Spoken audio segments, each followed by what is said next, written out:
All right.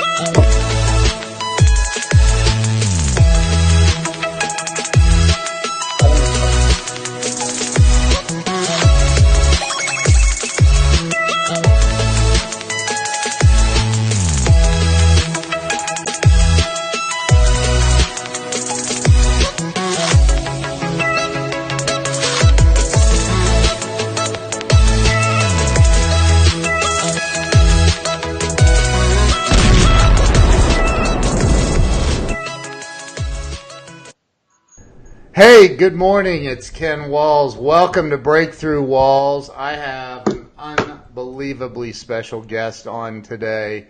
Wait till you guys meet this dude and get to know him and his story. It's unreal. So hopefully everybody had a wonderful Father's Day. And without any more from me, I want to bring on the amazing Mr. Dan Lier. Dan, welcome to the show, man. Wow, thanks, Ken. Where's all the smoke and the fire for that introduction, baby? Am I supposed to drop from the ceiling or something? Dude, you're amazing. Like, I know you have, you've accomplished a lot in life, and, a lot. You've done a lot. I've got your logo I'm throwing up on the screen right now, man. Right now, it's over you. So,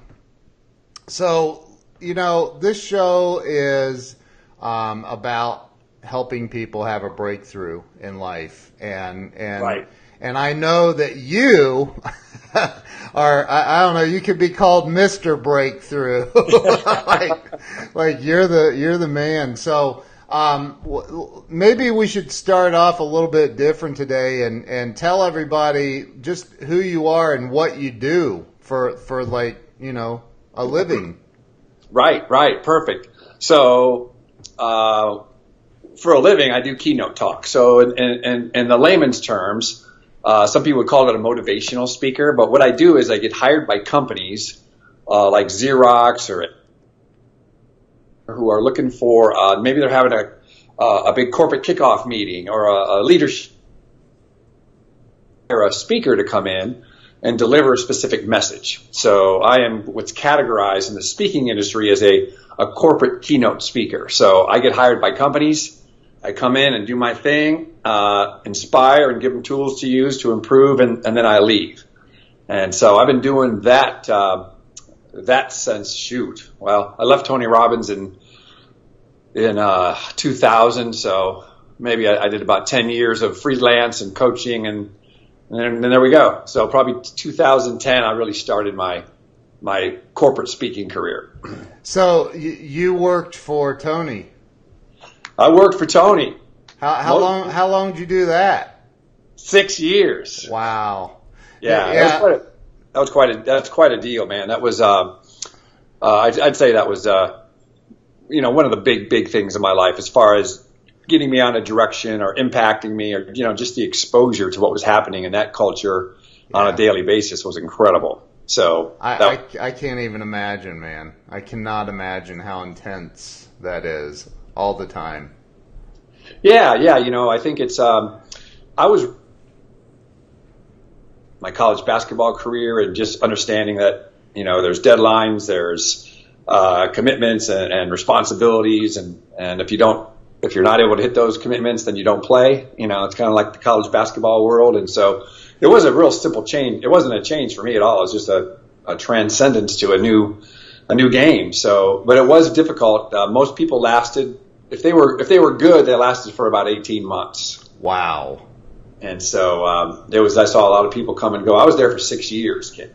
Wow, man. And that's like, were you in a sales role there? Yeah, so Tony has a big organization, and at that particular time, these days, he's amazing right now. Into a stadium or something, right? Yeah. Days, there was no internet, so we had foot soldiers, and so I was foot soldiers. We called them FSRs, field sales reps. And that was a fancy name for a salesperson. And so we would go out into a certain city, let's say it was Dallas or New York or any major marketplace in the U.S., Miami, Los Angeles, and we would go into a city for about 2 months. And the goal was to, Tony Robbins was having his one-day business seminar. So we would be anywhere from 6 to 12 of us, depending on the city, would go into this city and just, for lack of a better word, just take it over. All we had were cell phones. And so we would book meetings. We had a telemarketing department in San Diego with Robbins, but we had to do much of it on our own if we wanted to be really successful. But they would book meetings for us, and we would book them for ourselves to go into a car dealership or a mortgage broker or a real estate office and do a free meeting. And then we would sell tickets to go see Tony Robbins. So we had anywhere from 8 to 10 to 12 people in the marketplace every day doing 2 to 3 live presentations and collecting tickets. Wow. And so that's where I learned my sales skills. And that was the most amazing experience of my life. And then I was fortunate to be good at it. So I got elevated to the leader and the quote unquote manager of that organization. So I was hiring all of his people that then we turned into speakers that were actually salespeople, but they were speakers. So I hired and trained all the sales organization, and then I ran another team. This was how do I say it, man? It was those times where we would all get together and talk about, could we do this? Right.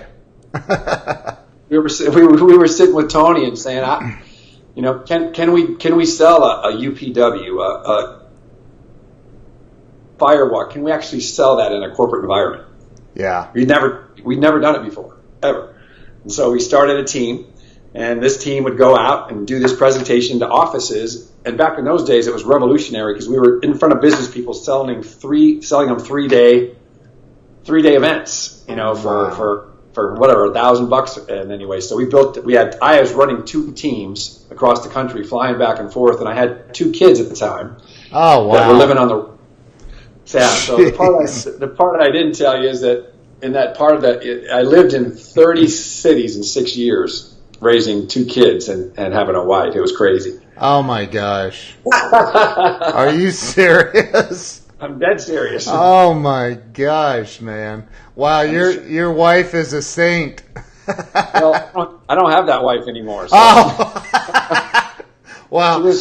She was amazing, though. Yeah. Well, the wife you have now is a saint too. So,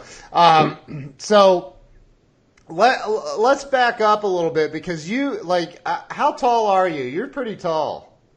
I'm 6'8". 6'8". Jeez. Yeah. They say I'm a giant among sales is what they say. So you're taller than Tony. I am. Tony's what, 6'7"? Yeah, I'd say so. He's a very,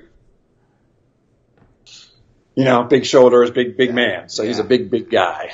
So, So let's back up. Where did Dan Lier start out in life? Where were you born and raised? I was born in Minneapolis, Minnesota, and my parents quickly moved to Michigan. My dad was a school teacher, and so he was coaching basketball and teaching in a small town in Michigan, and he was also negotiating contracts, and he was responsible for actually getting the state of Michigan teachers actually some realistic contracts. Oh, wow. So he was kind of a pioneer back in his day. And then my parents were divorced and I went to live with my mother when I was in 6th grade, we were divorced when I was 6, and I went to live with my mother in Arizona, Phoenix, Arizona. So I was in Phoenix, Arizona, lived until I was in 6th grade, and then I went to live with my father in 6th grade in a small town in Michigan, and that's where we got started. So you stayed in Michigan for the rest? Yeah. Okay. It was interesting, Ken, because it was I didn't know this yet, but I was coming from a big city, Phoenix, Arizona, to a very, very small rural town. Yeah. And I didn't understand the psychology in that, but it was perfect for me. Yeah. Because I was one of those kids, unfortunately, that was going from 2 or 3 different school districts a year. Yeah. And when I lived with my mother, so I was always behind on the curriculum, and I had low self-esteem and not a lot of confidence. And when I moved with my father, all of a sudden it was and sudden, oh my gosh, I was somebody. Yeah. And I happened to be a good athlete. Now in Phoenix, where I grew up, I probably would have been a good athlete. Yeah. But in this small town, I was a great athlete. Right. Right. So in a strange way, it affected my self-image of myself. Wow. And my belief system. Right. So that's awesome. All I knew was I was kicking ass and taking names, but I was, a young kid, so I didn't know there were different levels of competition. So, Right. So you were strengthening the legs of the table that Tony talks about, right? Yeah. Right. And I didn't even know it. Yeah. Wow, that's awesome, man. So you went to grade school and all, or high school, I guess. Was basketball the main deal for you? Yeah, I played all the sports. I was a really good football player. I started as a freshman, as a quarterback on my freshman high school football team. Oh, wow. But I also had a concussion issue. I would do the quarterback option where you run down the line, and I'd get taken out by that linebacker, and I'd be passed out. So I had a concussion issue, so I decided I would move to tight end. And then my dad's like, "Look, dude, I think your future's in basketball." So yeah. So, but I did play all the sports except for football when I was playing in high school. Cross country, basketball, and baseball. Wow. So at some point you got out of high school and moved on to college. Were you did you go to college on like a basketball scholarship? Yep, went to University of Toledo in Ohio, which is in the MAC. That's right. That's right up the road from me. Good stuff, right? Yeah. So I was a freshman there. I was a 17-year-old freshman, Ken. I was a baby. Wow. I got my ass kicked there my freshman year, but it was a great experience for me. It was a great experience. We tied for our conference championship, and then we went to the NIT that year, and we lost in the second round. Wow. Michigan at Chrysler Arena. So, but I did not play a lot, which was also a great experience for me as far as humility and dealing with state basketball player to rarely getting off the bench as a freshman. So that was a maturity thing for me. So. Yeah. Yeah, that's that humility thing can be tough sometimes, huh? Especially when you're really, really, really good at your craft, and to still have some humility, that's tough for some of us. So I know you've traveled the world. You've written some books, right?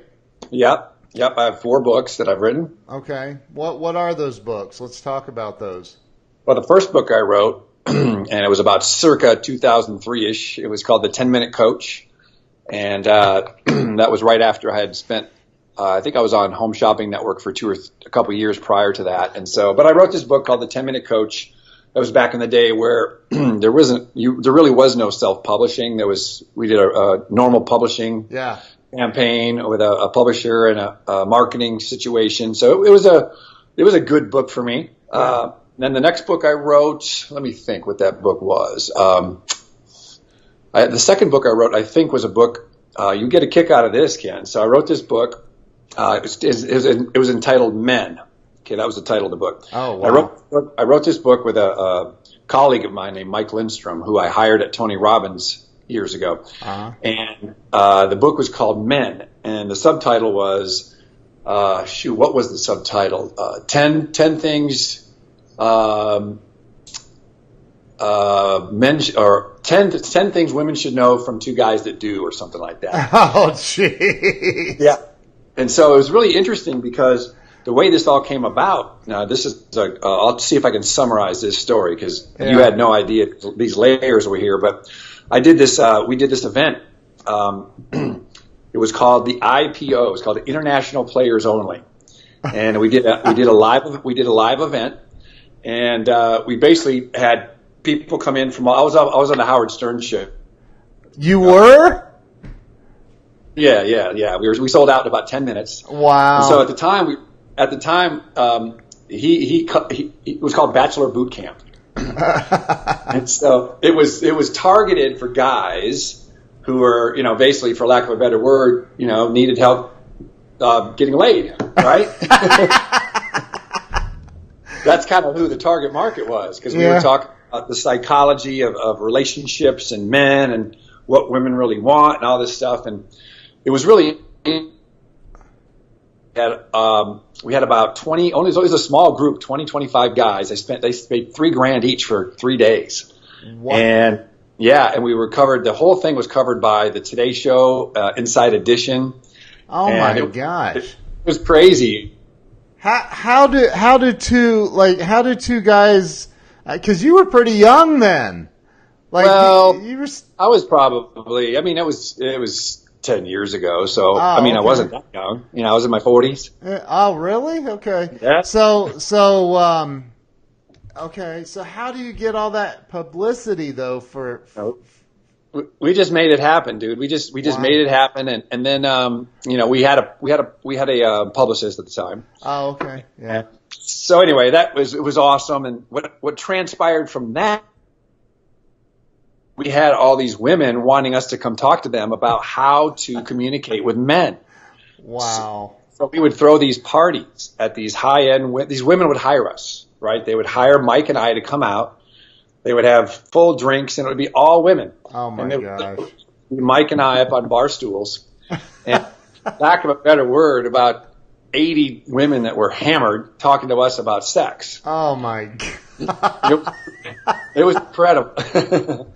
Oh, my gosh. Yeah, that was incredible. So that's that book did really well for us. Wow. And then I wrote a book, which was my #1 bestseller on Amazon. It was I don't have them all in front of me, but it was a book for kids, actually for parents. And it's called "Are You Wired for Success?" And it was called subtitle was "The Incontestable Truth About Achievement." And it's really, I'm a big psychology buff, starting with all the, but back, I was a big believer in behaviorism. And so this is a whole other story, but I did some crazy experiments with my kids when they were young. So, but I modeled, people like Ivan Pavlov and John Watson and then Skinner. Yeah. And so, we,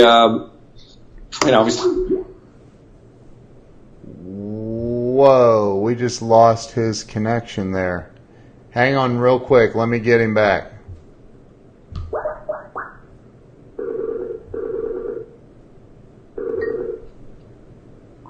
Hey, man. Yeah, we lost the connection. I don't know what happened. I don't know. I probably did it. That's all right. So go ahead, Kit. You were talking about your book.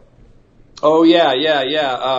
Are You Wired for Success? And it really talks about the difference, because the easiest way to explain it is, how you have some kids who are really, really motivated. They kind of want to get it.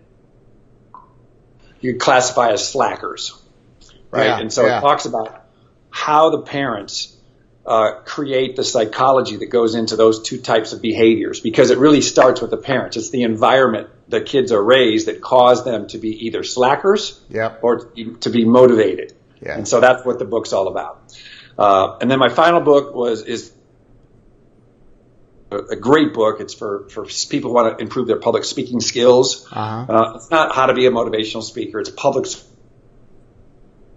the PTA or the board, or you're doing a talk at work. How to organize a talk and deliver it in such a way that you can build rapport with the audience, create value, deliver a message, and then it's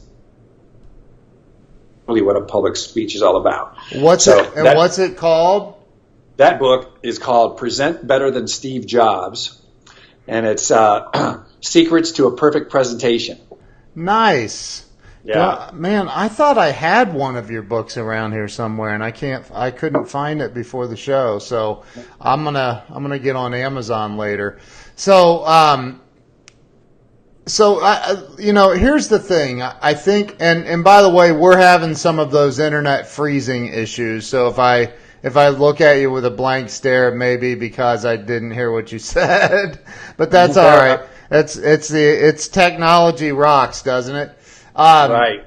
Especially when it works properly. But I think what happens is, I've had a lot of success in my life. You've had a tremendous amount of success in your life. And I think that people people see that and they just think, well, it just has always come easy for a guy like Dan Lier. I mean, my gosh, the guy's 6'8". Of course, he played basketball and was an international star. Everything's easy for a guy like that, right? That's a good point. Yeah. Right. So, but you and I both know it's not easy, and we all go through the ups and downs in life and get our turns. But let's talk about some of the challenges you've faced. From early on in your career to even up to today. I know you're going through some challenges now that you're kicking ass at, by the way. But yeah. Yeah, well, I think, everybody, if we talk to anybody here, you could put 1,000 people on this call and they've all got so many different challenges and issues and, some imaginary, some real, but the fact is we all have things that hold us back. And so, you're right. People look at other people who have found success and it's very natural to say, well, wow, of course he did it, of course he did it, of course she did it. And it's not that way because everybody has obstacles and setbacks. And, there were just along the way, but I think my father really programmed me for, way. I mean, he was just my mother when I was in 6th grade, had great things, but so I was in trouble a lot. I was being brought home by the police officers, and so when I moved with my father, he was a school teacher and he's very pragmatic and practical. So we had rules and structure and all those kind of things. And so, and he was serious about, he asked me, do you want to play college basketball? And I said, I do, after I was showing some promise. And he said, well, great, then, you don't get there by accident. So he would put me on a workout program that I had to do. And so we would come home from school, like, whatever, on a fall day where I didn't have any practice or anything. And they would drop we lived 2 miles from the main road outside of town. We lived actually a mile from our house to the main highway. And so we would come home from school. My dad was a school teacher. They would literally take a Coke bottle out of the car and they would drop it on the corner when we came into our quote unquote subdivision. And I'd have to go run and get that Coke bottle, do a 2-mile run just because. Wow. And I would have to bring back this Coke bottle. Wow. And so it didn't matter if I was feeling not well or it just didn't matter. So those kind of things probably teed me up to where, I would just fight through adversity, and there were many times in my college career where things weren't going so well or I got benched, and I kept fighting and I kept fighting and I kept fighting. And pretty soon I found myself back in the starting lineup. And, that teaches you a lot as a young person that when things aren't going well and you fight and you end up winning, that is a big thing. So, my college basketball team won 2 straight national titles, and that was an incredible thing for my mindset, my belief system. Yeah. So that was a big, big part of my structure as far as success is just understanding how to overcome adversity, fight through challenges, So I think I learned that in college basketball. Yeah. It sounds like it. And I'm sorry, people, we're having a huge internet lag. Let me, I just want everybody to know, Dan, let me hang up and call you right back. It seems to last for a little bit and then it goes bad again. Let me call you right back if that's okay. Do you think it's my line, Ken? I'm not sure, man. I don't know. I can't tell. I have no idea, but let me try real quick to call you right back. Okay. All right. Calling him right back, y'all. Stand by. Stand by. This is too good to pass up here.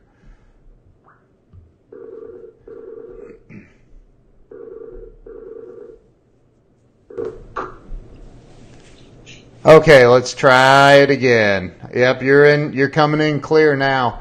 So, I don't know what that's all about. That's weird. So you've been through the ups and downs, the trials and tribulations. When you see, because I know you work with a lot of people, and when you see people who are stuck. Right. What do you think the number one thing is, in your opinion, that keeps people from achieving massive levels of success in life? What keeps people stuck?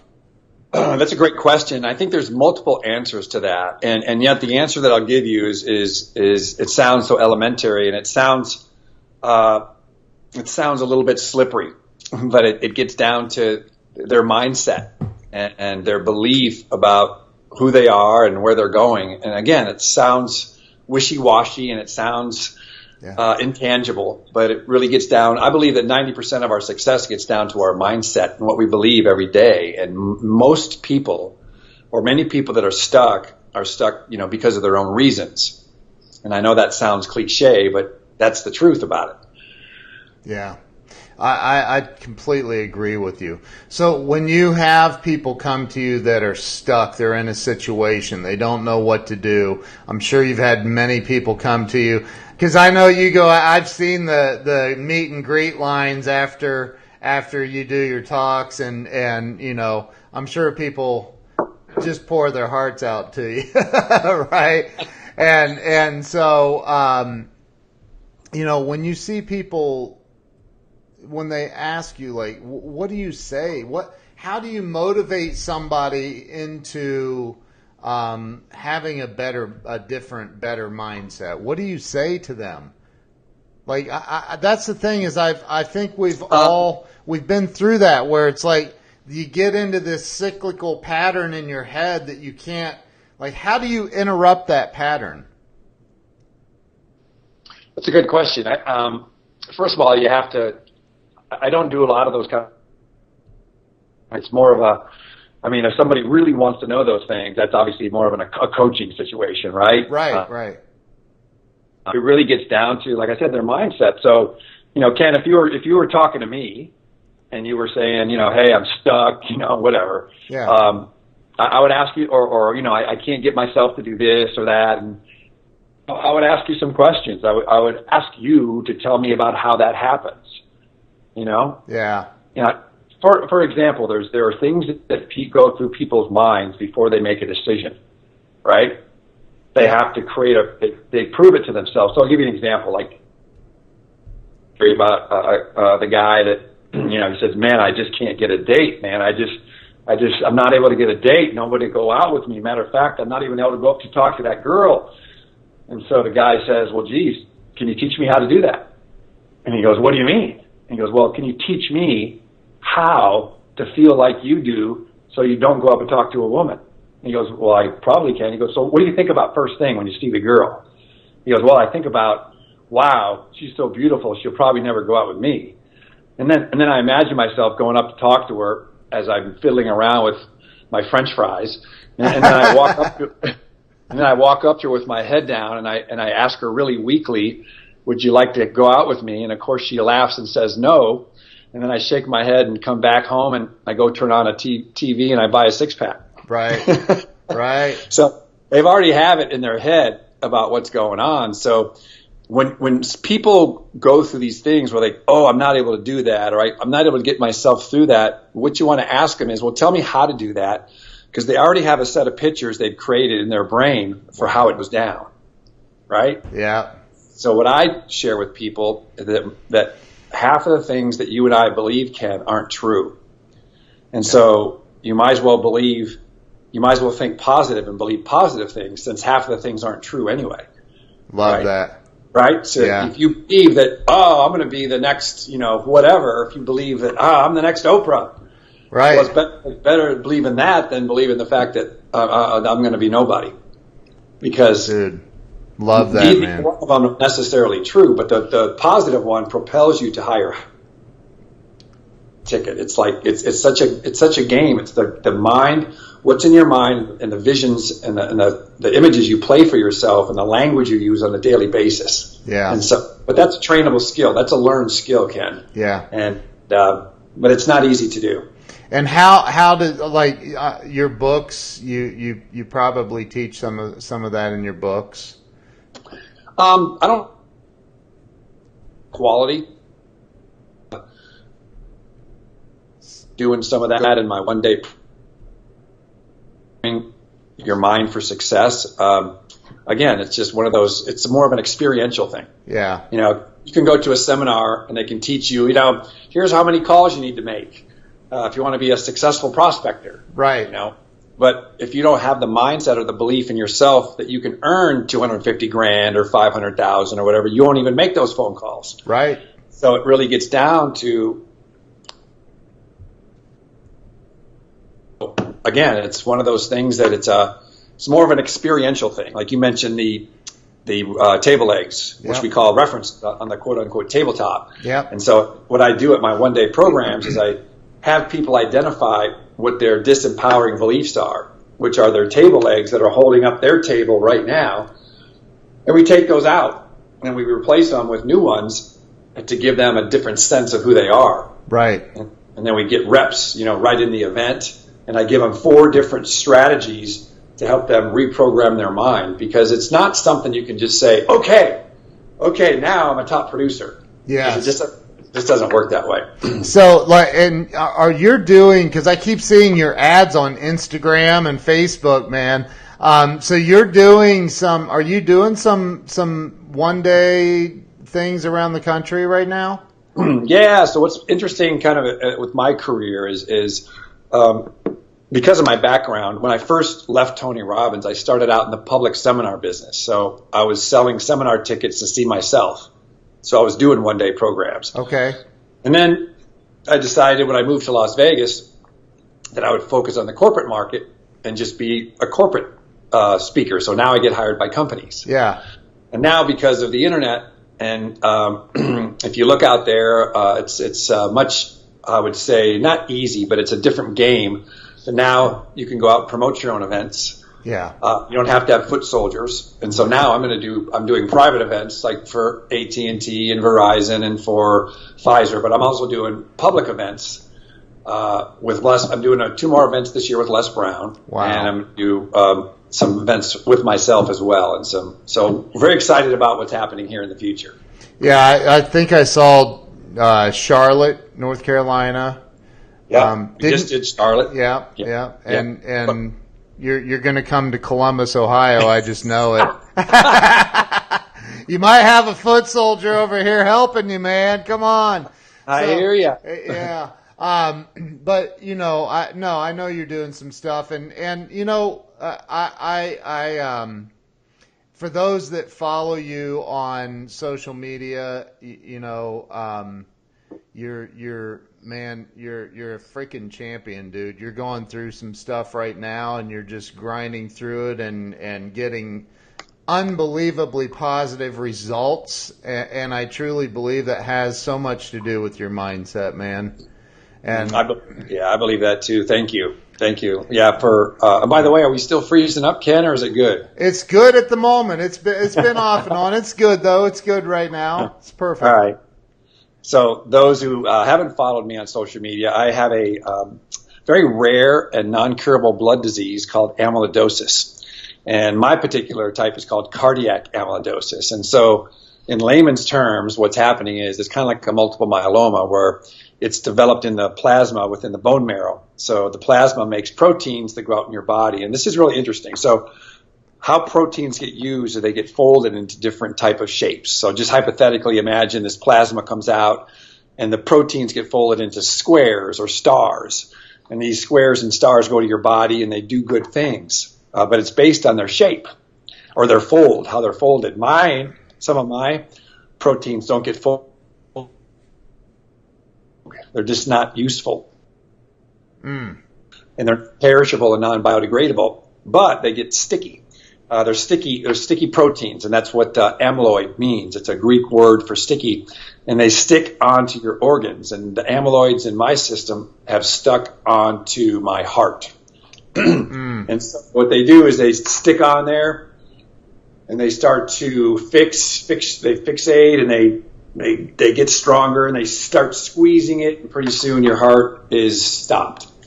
And so what happens is 40% of the people who get this disease die in the first year because they don't have the proper diagnosis. So I was searching for 2 years, attempting to find out what was wrong with me while I knew that I was dying. And finally we went to Mayo Clinic and they told me I had this disease. So that was April of 2017. We passed the year mark, so it's still kicking. And wow. I just finished my 52nd chemotherapy treatment last a couple weeks ago at Mayo Clinic in Scottsdale. So everything is moving in the right direction, and there is no end. There is no end, but we're just trying to manage it. It's really weird in this game when they start talking about life extension. Wow. In my world, so getting better. It's about life extension. Yeah. So, well, really real for you, Ken. That's all. That's very, that's real. And I as I've seen, because you keep it like, dude, I mean, the last video I watched was you and your beautiful wife sitting at, looked like your kitchen counter or bar area or something. And you were in your bathrobe and you just like, you keep it real, man. And you're telling everybody. And that's what I started this show because I do a little bit of coaching with some people and it's like people get stuck, man. And it's like just stop. Sometimes it's like I want to get in there and just rewire their thinking. Like, dude, you don't have to think like that. Like life's not that way. It doesn't have to be like that, right? So no, you're right. You're right. And I know that a lot of people that face what you're going through right now, just throw in the towel, man. And you're like, nope. Let's roll, man. Let's I can as I've been going through this, I can see why people throw in the towel. But it's interesting to say that because I do. People ask me quite frequently, how do you stay so positive? How do you do it? And it's the same belief that I've always had. I see myself getting better. Even though when I got diagnosed, even though I was really bad, I never saw myself dying. I never did. I never saw myself dying, even though I went there a couple times. I never saw myself dying. And so, people that get into the situation, they lose hope. And I think the best way to kind of analogize that is there's a book that I read back in 1994 or 95 that changed my life, and it was called Man's Search for Meaning by Viktor Frankl. It's one of my favorites. And so, right, so it's obviously it's not the same. I'm not in a prison camp, yet it's the same mindset about people in those prison camps. When they lost hope, they started to die. Yep. And many of those people died not because of the gas, but because they lost their hope in their mind. And so in my situation, I've always seen myself getting better. And so even though there's been ups and downs, just like, it's just part of the process, and I think that's where my athletic background has helped me because I know there is no smooth road to the top. Right. Even when you look back and we say, oh man, your team won 2 straight national titles. Wow, that's amazing. Well, if you knew what it was like during those times about all the ups and the downs and the coach pissed off at somebody or somebody getting suspended, or it's the journey, right? It's the journey. So it is. As long as I can get up and function every day, which I can now, I'm really blessed, and I'm just doing it and just attempting to put days together back to back to back, and it's been a great thing for me actually, Ken. It's been a blessing, which I never thought I'd say. Dude, see what I mean? Like, he's an inspiration, you guys. Come on. All right, dude, I can't even take that. Seriously. Dude, we're breaking down walls. That's what we're doing, right? We're breaking down walls. I mean, dude, you have been through it, and you're like, man, this is a gift. Look at it as a gift, and it's incredible, man. You're an amazing human being, man. Well, I will tell you this though. I think I did share this on a video of mine a couple weeks ago, and I never thought I would say this, but and I say this now because I feel pretty good. So it's easy to say now, but I told my wife this a while ago. In retrospect, I never thought I'd say this. I'm glad that it happened to me because I'm a much better person today than I was a year ago. I'm much kinder. I'm much more loving. I'm much more empathetic. I'm a better person to be around. I'm a better father. And so, not that I wasn't good, but I'm so much better now because I realized that some of the things just don't matter. You know, like I was one of those guys. I'm a tall guy and I'm always in a hurry. So I was one of those guys that would be walking fast through the airport, you know, getting to my gates or whatever, thinking I've got something to do that's more important than everybody else. Yeah. And so, you know, people would be in front of me and maybe they're walking slow, right? And I might be to myself going, oh, come on, get with it. Right? And then what happened, Ken, in a matter of 6 months, 10 months, 18 months, I don't know the timeline, pretty soon I was one of those people. Pretty soon I was the person who was barely walking in the airport that my wife would have to stop and wait for me while I was walking because I wasn't able to keep up with her. Pretty soon I was the guy that people were bitching at because I was the slow guy in the airport. Right.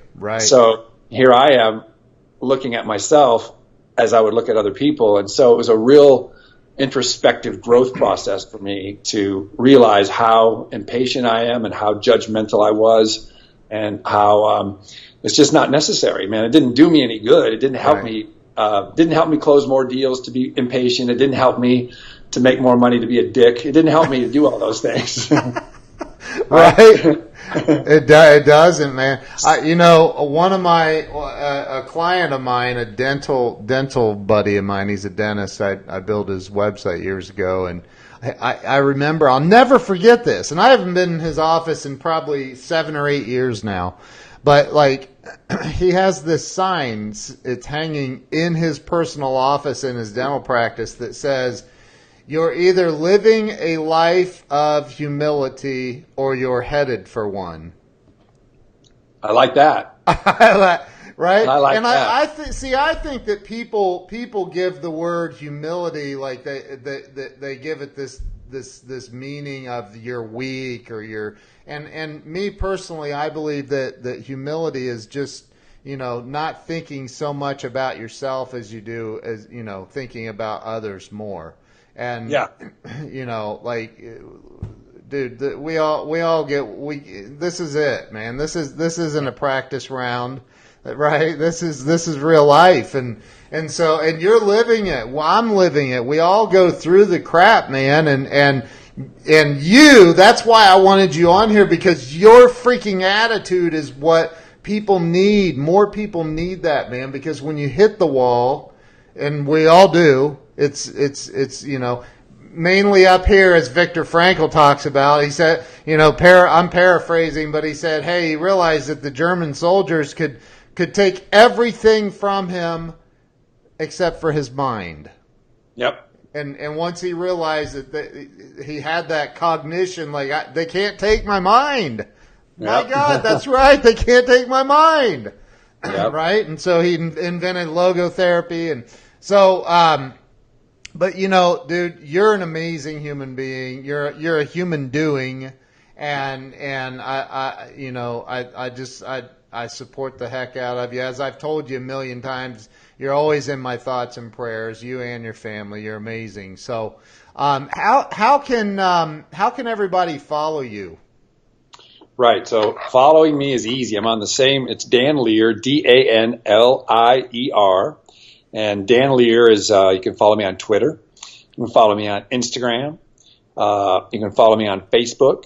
And then I have a couple of different sites that I put together that are basically the documentary of me going through all the chemotherapy.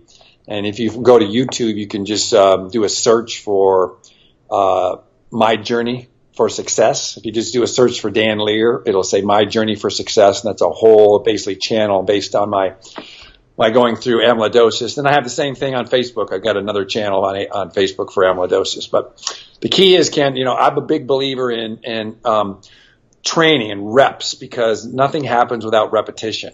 I mean, that's the deal. So, you know, what I talk to people about is when you decide you want to get better, when you decide you want to change your mindset, when you decide you want to be a great sales professional or a great mother or a great father, you have to get trained on it, right?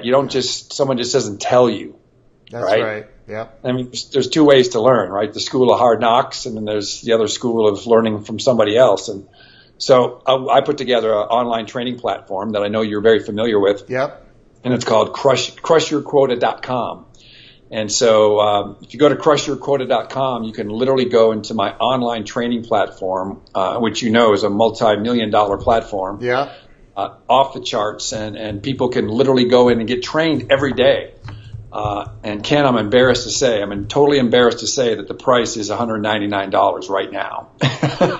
What? I know. That's it? I know. And hey, just for the record, I've been in this training platform of his, and it's freaking phenomenal content. It is. So we're just, this is irrelevant to this conversation, but we are revamping the whole deal to create, so it's not just about sales and leadership, and there's a lot of good stuff on there, but we're changing it to a different title where it's going to have training for communication, for intimate relationships, and we're going to have training for parents on how to build kids with high self-esteem. Wow. But that whole package right now is all available because obviously that's more of $1,000 product, but we're selling it right now for $199. So crushyourquota.com. I have it up right above your logo on this feed right now, man. So you can train with me for a full year, Ken, for $200, and you will definitely increase your income. Increase your income with Dan Lier. That's awesome, man. Dan, listen, man, I'm gonna put that all of this in. I'll go back and edit this video on Facebook, and I'll put your links all on there, and the link to your YouTube channel. I want people to follow you there because you, my friend, are so inspirational, filled with unbelievable amounts of wisdom, and I know that you're a busy dude.